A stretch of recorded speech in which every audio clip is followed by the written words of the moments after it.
solve using the elimination method. 4y plus 2x equals 18, 3x plus 6y equals 26.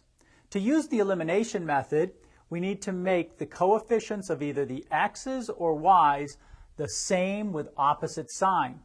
But first, let's note two things here. First, y is first and x is second, so let's reverse those. But also notice that we can divide both sides by 2, simplifying this equation to x plus 2y equals 9.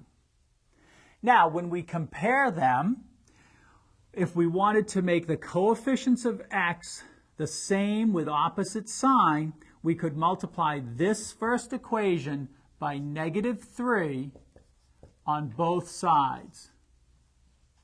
Writing it below here, we would have -3x minus 6y equals -27.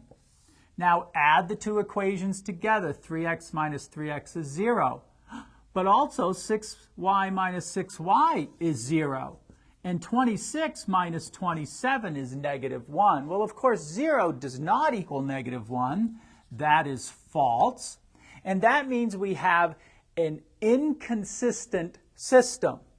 That means there is no solution. Graphically, remember that means that these two equations lead to graphs of lines that are parallel.